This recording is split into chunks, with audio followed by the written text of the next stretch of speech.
안녕하세요 여러분, 이채리입니다. 네, 오늘은 미국에 와서 두 번째로 찍는 유튜브 영상인데요. 지금은 저녁 한 6시 31분 정도 됐어요. 그래서 오늘은 제가 밖에 따로 나가질 않아서 화장을 안 하고 지금 영상을 찍고 있는데 잘 나오는지는 모르겠네요. 네, 오늘은 제가 어떤 주제를 가지고 이제 영상을 찍을까 고민을 하다가 아무래도 많은 분들이 궁금해하시는 갑상선 암 환자들에게 좋은 음식과 좋지 않은 음식에 대해서 좀 오늘 이야기를 나눠보려고 해요. 그래서 많은 분들이 따로 어떻게 어떤 음식을 먹으면서 관리를 이제 수술 후에 하는지도 궁금해하시는 분들도 많고, 그래서 제가 어떤 음식들을 주로 많이 섭취를 하려고 노력을 하는지에 대해서도 좀 오늘 말씀드리려고 합니다. 제가 수술하고 한 초반 때는 좀 잘 챙겨 먹었는데요.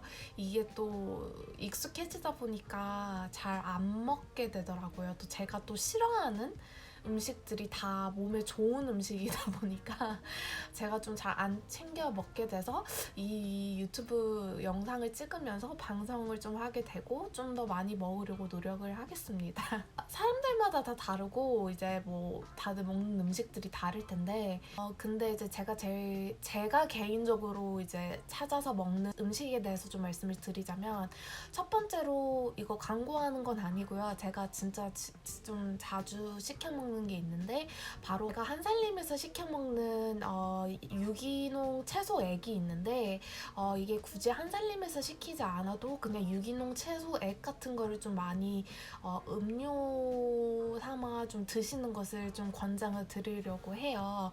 근데 제가 이제 좀 몸을 생각하다 보니까 집 근처에 뭐 생협도 있고 그리고 한살림도 있고 그러다 보니까 저희 가족이 다 한살림을 좀 저희 이모까지 이렇게 사서 먹거든요. 그래서 저도 한살림에서 좀 다양한 유기농 채소들을 많이 사 먹기도 하는데, 그 중에서 거기서 유기농 채소액을 팔아요. 그래서 제가 사진도 지금 영상에 첨부를 하려고 하는데, 이게 박스채로 있고 이게 얼마 하더라?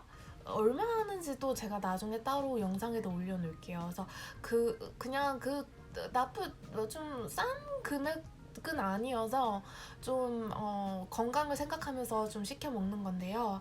얘 같은 경우는 진짜 말 그대로 다양한 야채들이 농축되어 있는 액이고 유기농으로 만들었어요. 그래서 처음에 먹을 때는 제가 원래 채소즙 같은 걸 잘 안 먹어서 썩은 야채 냄새가 좀 나긴 나는데, 계속 보면은 옥수수 수염차 맛 같이 그냥 물처럼 마시는데, 주로 이걸 아침에 공복에 먹는 게 중요해요. 그래서 다른 음식이랑 섞이지 않고 공복에 먹으면서 이제 아침 저녁 이렇게 마시고 있는데 이제 먹을만 하더라고요. 그래서 야채수 그거 먹고 있고요. 그 외에도 고구마도 갑상선 암 환자에게 좋다고 해서, 이게 갑상선 암 환자뿐만 아니라 그냥 암 환자에게 고구마가 좋다고 들어서 고구마도 먹고, 그리고 제일 좀 자주 챙겨 먹으려고 노력하는 게 견과류 중에서 흔히들 이제 많이들 요새 아시는 브라질리안 너트.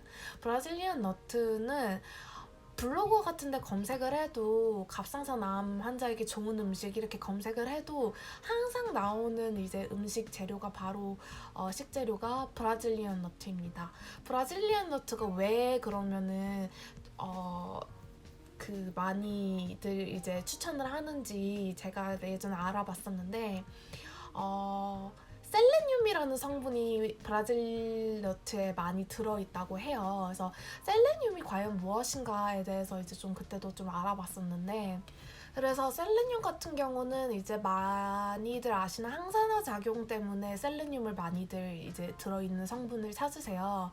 그리고 항암 효과도 있기 때문에 이제 셀레늄이 암 환자들한테 엄청 좀 중요한 성분이라고 해야 될까요? 면역력을 이제 향상시켜주고 이제 건강을 극대화할 수 있고요.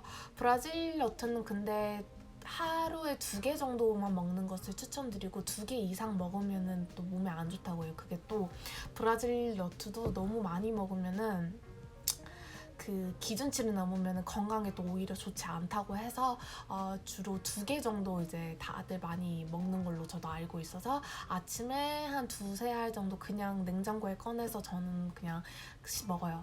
근데 브라질 너트를 드셔보신 분은 아시겠지만 떫고 좀 맛이 없어요. 그래서 저 같은 경우는 그냥 생으로 먹으면 잘 못 먹겠더라고요. 그래서 저는 어떻게 하냐면 그냥 아침에 이제 제가 플레인 요구르트를 먹거든요. 아침에 플레인 요구르트 위에 견과류를 으깨요.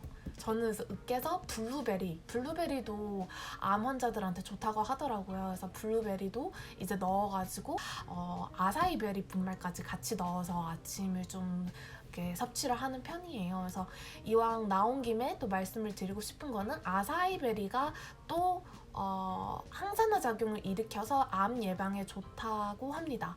그래서 아사이베리 분말로 저는 먹거든요. 그래서 요새 그게 뭐 다양하게 나오잖아요. 근데 저는 분말이 제일 좋은 것 같아요.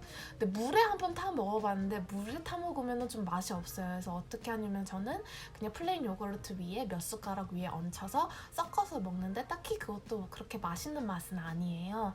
근데 이제 건강을 생각하면은 이제 암 예방에 도움이 되는 음식이라고 하니까 이제 좀 참고 먹게 되는 그런 게 있는 것 같아요. 그 다음에 제가 제일 싫어하는 야채인데 억지로 좀 수술하고 먹으려고 노력하는 게 브로콜리. 브로콜리도 아까 말씀드린 셀레늄을 포함한 음식 중에서 하나예요. 그리고 브로콜리 같은 경우는 원래도 그냥 원래 몸에 좋고 피부를 맑게 하고 또 건강하게 이제 유지할 수 있도록 도와주는 야채가 바로 브로콜리입니다.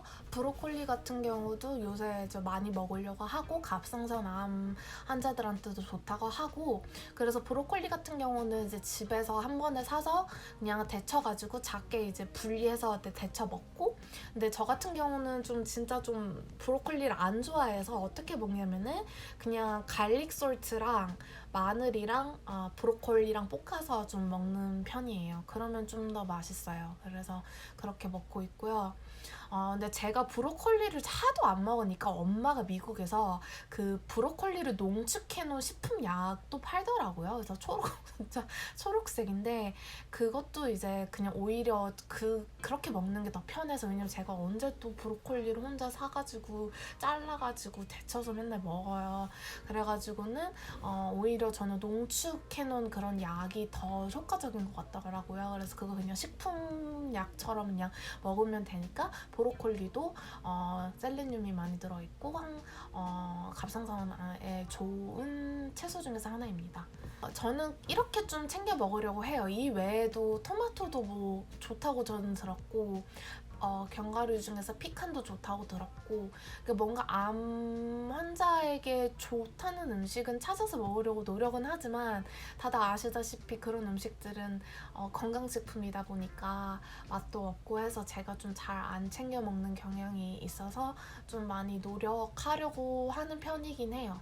반대로 제가 수술하고 난 뒤에 좀 피하는 음식은 바로 튀김류와 감자칩인데 이것도 쉽지는 않은데 많이 노력하고 있는 중이에요. 10번 먹을 거 한 5번으로 줄이는 정도? 근데 이제 튀김류 같은 경우가 진짜 갑상선 암뿐만 아니라 암 환자들한테 그냥 아예 좋지 않다고 해요. 그래서 이게 튀긴 거는 무조건 암을 발생한다고 생각을 하시면 될 것 같아요. 그래서 저 같은 경우는 감자칩 좋아하고 프링글스 감자칩 좋아하고 감튀 좋아하고 맥도날드 감튀 좋아하고 진짜 엄청 좋아하는데 많이 끊었어요. 많이 끊었고요. 특히 감자를 여러분 튀기게 되면은 감자가 독성으로 변한다고 합니다. 그래서 감자칩이라든지 감자튀김이라든지 그런 튀김류가 정말 암을 유발을 하기 때문에 갑상선 암도 암이잖아요. 그래서 제가 좀 그런 음식을 많이 자제를 하려고 노력을 하는 편인데 아직까지 다 끊지는 못했고요. 그 외에도 그냥 뭔가 건강을 위해서 짠 음식도 좀 많이 피하게 되고 그리고 패스트푸드도 좀 많이 끊게 되었고요. 그리고 인스턴트 위주로 제가 음식을 좀 많이 먹었었다 하면은 집에서 그래도 일주일에 2-3번씩은 무조건 집에서 요리를 해 먹는다던가 해서 배달의 민족 같은 거를 제가 항상 앱으로 음식을 많이 시켜 먹었는데 그런 횟수도 좀 더 많이 줄이려고 노력을 하고 있어요. 그래서 이게 수술하고 초반에는 다시 이 악몽을 겪고 싶지 않고 아프고 싶지 않아서 정말 그런 음식들을 찾아 먹고 노력을 했는데, 이게 생활 습관이 이제 습관화가 되지 않다 보니까 좀 많이 힘들더라고요. 그래서 좀 많이 제가 나태해진 부분이 있어서 이번 영상을 찍으면서도 제 자신한테 반성을 하는 그런 시간을 한번 가져야 될 것 같아요. 그래서 방금 말씀드린 음식들은 갑상선 수술하기 전에 충분히 먹어도 되는 음식들이고, 암 예방을 해주는 음식들이기 때문에 꼭 챙겨 드시길 바랄게요. 오늘 영상은 여기까지 하는 걸로 하고요. 다음에도 어떤 영상으로 찾아올지 모르겠지만, 제가 여러분이 이런 거를 따로 기획을 해서 하는 게 아니라 즉흥적으로 그때그때 생각나는 것들이 있으면 영상으로 찍는 편이거든요. 그래서 오늘도 그냥 즉흥적으로 그냥 어떤 이야기를 할까 그냥 고민을 하다가 찍게 된 거라서, 아마 조만간 이제 아마 수술하고 퇴원하면서 제가 겪었던 것들, 그리고 갑상선 전절제 수술비가 얼마였는지 비용 같은 것도 궁금해하실 분들이 있을 것 같아서 그런 영상도 한번 찍어보려고 하고요. 그리고 아직까지 이제 제가 찍지 않은 동의원 치료, 갑상선 항암 동의원 치료에 대해서도 한번 영상을 앞으로도 계속 찍으려고 합니다. 네, 항상 시청해주셔서 감사드리고요. 네, 구독, 좋아요 꼭 눌러주시길 바랄게요. 저한테 큰 도움이 됩니다. 네, 다음에 또 봐요. 안녕.